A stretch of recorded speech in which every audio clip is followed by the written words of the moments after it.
During the height of the Cold War, the balance of power often came down to the unseen, the quiet hum of radar stations, the faint blips on cathode ray screens, and the chilling uncertainty of what might be flying in the dark.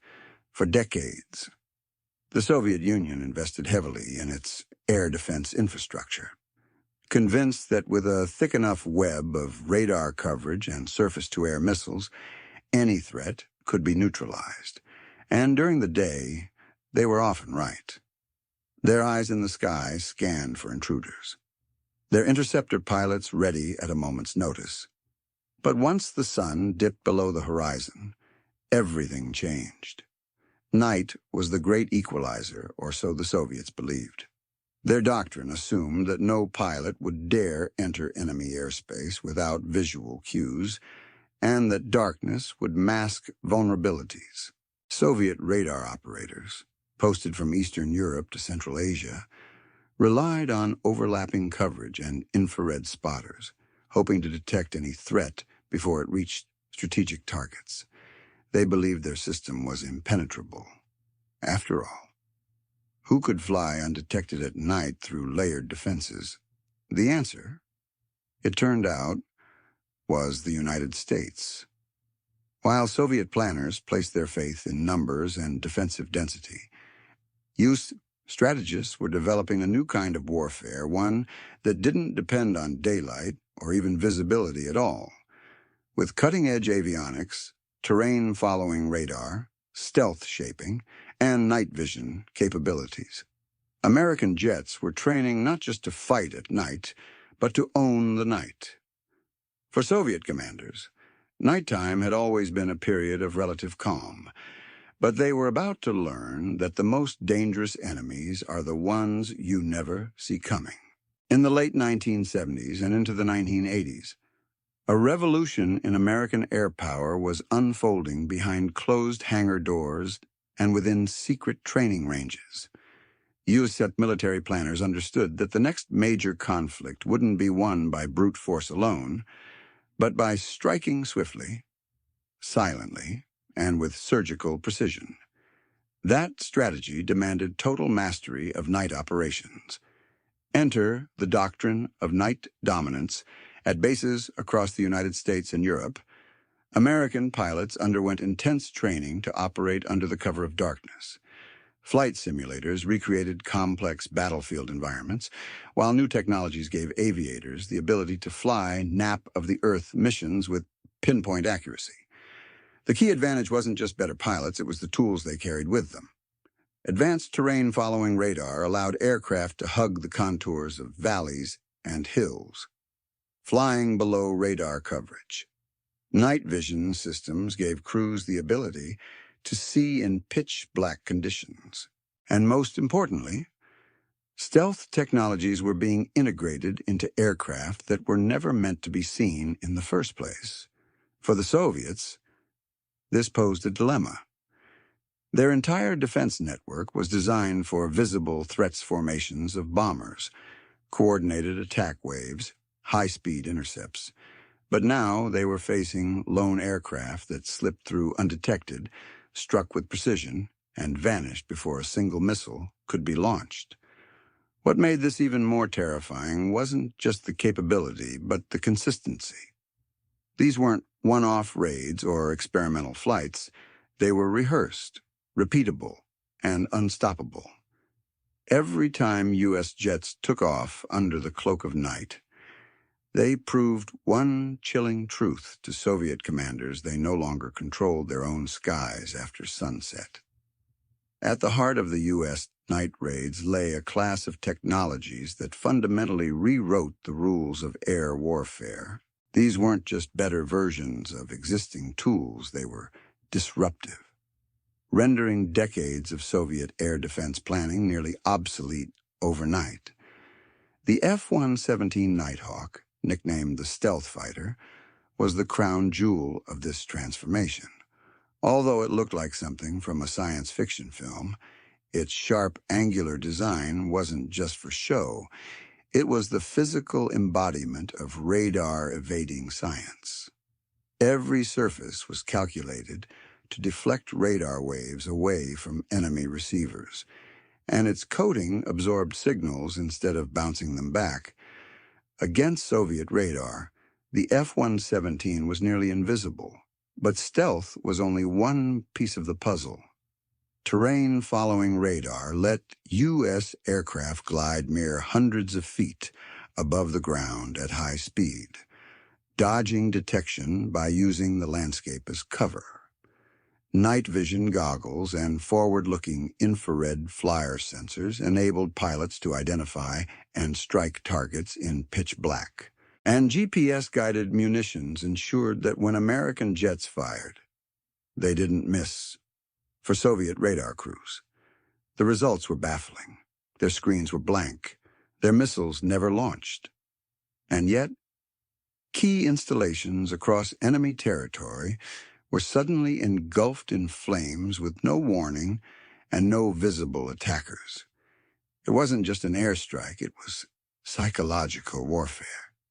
Every night, raid eroded Soviet confidence in their once impenetrable defense grid. Their radars didn't fail because they were broken. They failed because U.S. technology had made them irrelevant. The Soviet Union had invested heavily in an air defense system it believed was the most sophisticated in the world. With hundreds of radar stations, overlapping coverage zones, and missile sites strung across Eastern Europe and Soviet territory, they expected to detect and repel any aerial intrusion. The heart of this confidence rested on their belief that nothing could cross their skies unseen, not at night, not at low altitude, and certainly not undetected. Soviet radar doctrine relied on a layered network long-range radar systems picked up high-altitude threats, while medium and short-range systems handled lower-flying aircraft. In theory, every potential gap was covered. Their surface-to-air missile SAM batteries, like the S-75 and S-125, were integrated directly into this radar grid. Spot an intruder, lock on, fire. But that entire system had a fatal flaw. It was built for a different kind of war. The Soviets had engineered their radar network to counter large formations of conventional aircraft flying predictable routes, not single stealth jets, flying nap-of-the-earth profiles through the dead of night. During the U.S. night raids, this flaw became painfully clear. Soviet radar operators sat watching screens that remained blank even as explosions lit up the horizon. Infrared sensors were too crude. Communications between radar posts lagged, and the very doctrine that once gave them confidence now trapped them in a mindset unable to adapt. The most advanced radar in the world is useless if it can't see its target. And by the time Soviet crews realized their system was compromised, the damage had already been done. The moment that shattered Soviet confidence came in the opening hours of Operation Desert Storm. As the world watched, used forces unleashed a wave of airstrikes, many of them conducted at night, in complete radio silence and under the cover of total darkness. Leading this assault were F-117 Nighthawks, precision bombers invisible to radar, slipping through the cracks of Soviet-designed air defenses like phantoms. The first raid targeted Iraq's key command and control centers, many of which had been built using Soviet blueprints and technology. These were hardened bunkers with overlapping radar fields, designed to withstand a conventional bombing campaign. But they were never designed to stop aircraft that couldn't be seen. The F-117s didn't just hit their targets, they obliterated them. Bunkers were reduced to rubble. Power grids failed. Radar stations went offline. And all of it happened without a single warning blip appearing on most screens. Soviet advisors embedded with Iraqi air defense units were stunned. Some refused to believe what they were seeing. To them, the only explanation was sabotage or divine intervention. But it was neither. It was stealth. That first night changed everything. The myth of the invincible Soviet air defense network crumbled under the reality of modern warfare. The very systems that generations of Soviet engineers had built, tested, and trusted were being bypassed with ease. And with every unchallenged sortie, the message became clearer. The battlefield had changed, and the Soviet playbook was suddenly obsolete. In the days following the initial U.S. night raids, panic began to spread through the ranks of Soviet advisors stationed in Baghdad. These were some of the most seasoned officers in the Soviet military-industrial complex, men who had trained countless foreign crews, designed radar grids, and preached the doctrine of layered, impenetrable air defense. Now, they were watching their life's work unravel in real time. Meetings grew tense. Soviet advisors questioned everything: radar calibration, missile readiness, even the loyalty of their Iraqi counterparts. But no amount of equipment checks or drills could explain the same harrowing pattern. U.S. aircraft were appearing deep inside Baghdad's defenses, executing pinpoint strikes and vanishing without a trace.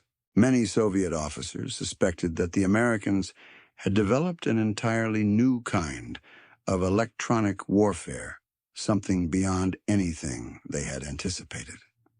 Others clung to the hope that it was a one-off fluke, a glitch in the system.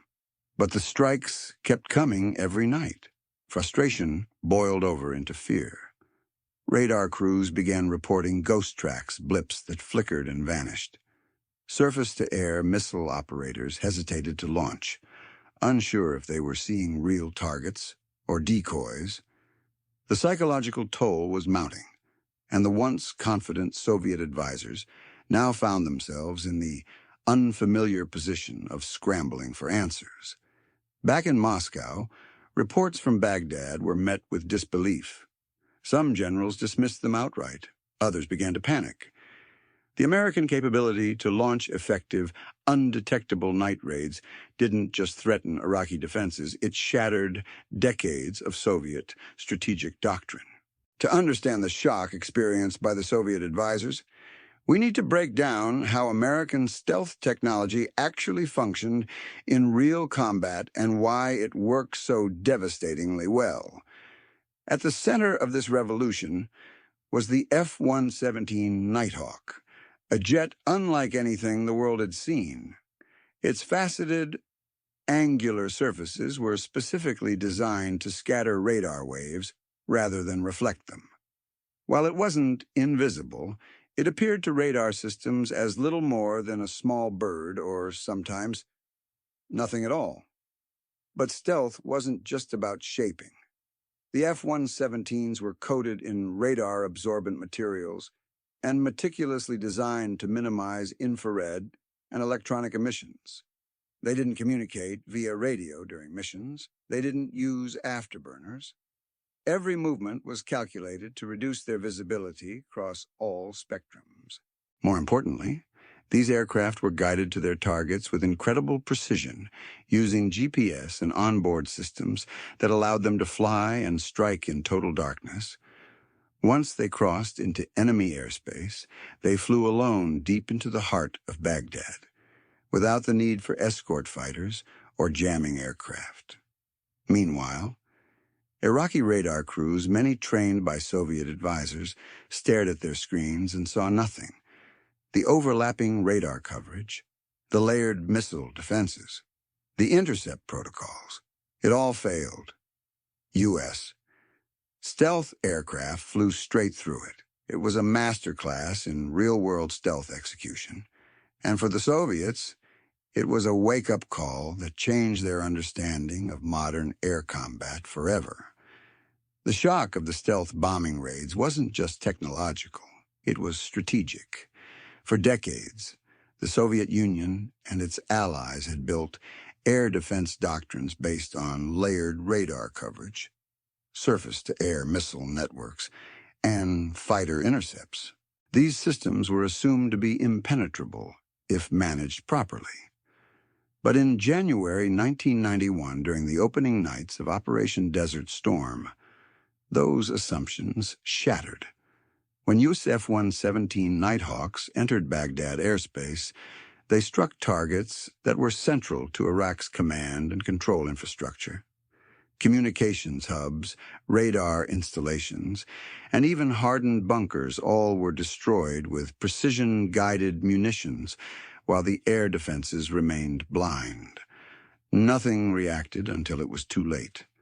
Soviet-trained operators and generals could do nothing but watch, stunned. Their students, once confident in their Soviet gear, frantically tried to understand how their vaunted SAM arrays and MiG interceptors failed to respond. It wasn't just that they didn't shoot anything down. It was that they didn't even know they were under attack until the explosions began. This was the moment when Soviet advisors realized that traditional air defense strategies were obsolete. The old metrics like radar range, missile speed, and engagement envelopes were suddenly irrelevant against a platform they couldn't see, track, or target. For the Soviet military establishment watching from afar, this was the turning point. It wasn't just a gap in capability, it was a fundamental failure of doctrine, and it sent shockwaves through every level of Soviet defense planning. The raid's aftermath sent ripples far beyond the borders of Iraq, in Soviet command centers, intelligence divisions, and military academies.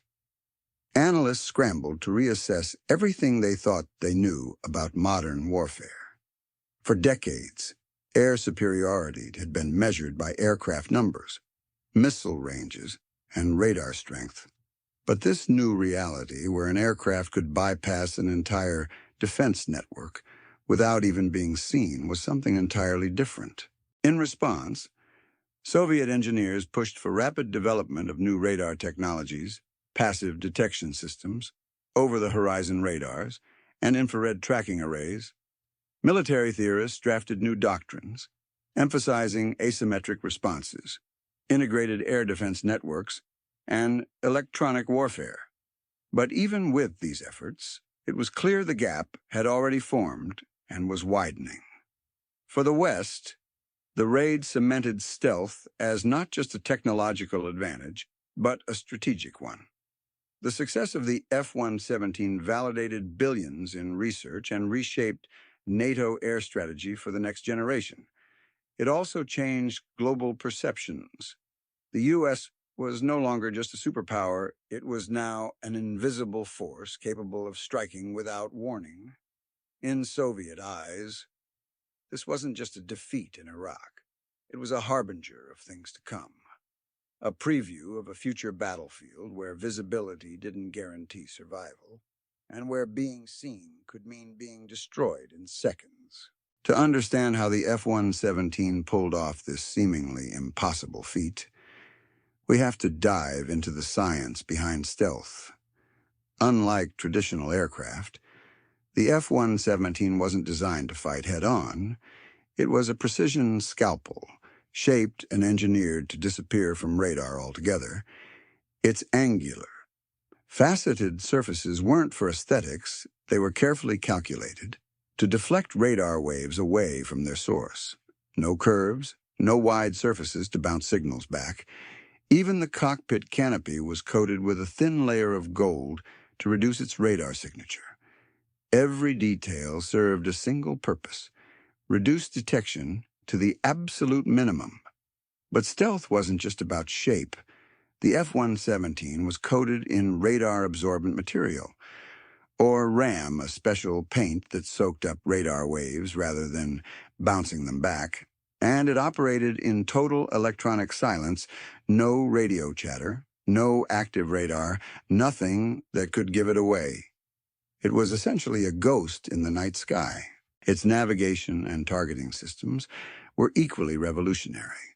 Using terrain-matching radar, infrared sensors, and onboard computers, the F-117 could identify and strike specific targets without ever lighting up a radar beam. And with GPS-assisted guidance, Its bombs hit within feet of their targets, even from high altitude, and at night. While Soviet engineers built denser missile arrays and faster interceptors, they were never prepared for a war in which their adversary would be invisible, silent, and precise.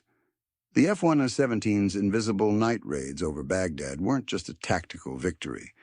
They marked a turning point in how wars would be fought. For decades, the Soviet military had prepared for massed formations, brute force, and waves of machinery.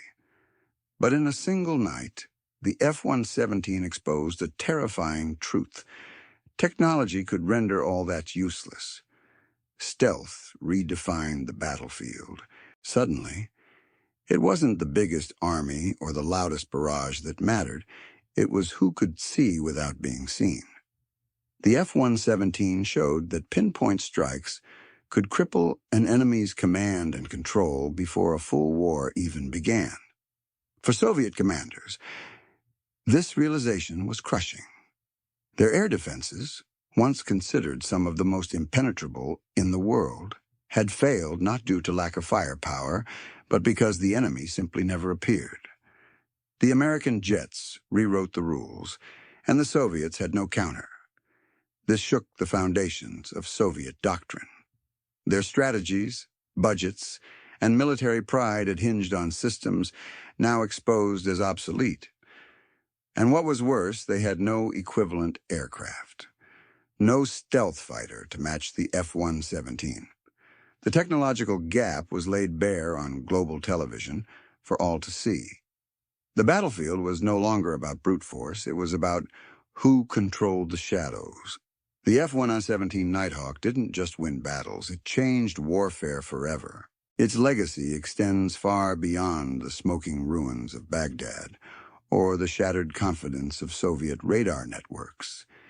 It became the proof of concept that stealth was no longer science fiction. It was the new foundation of air power. In the years that followed, nations scrambled to catch up. The U.S. doubled down on stealth technology, paving the way for successors like the B-2 Spirit and F-22 Raptor.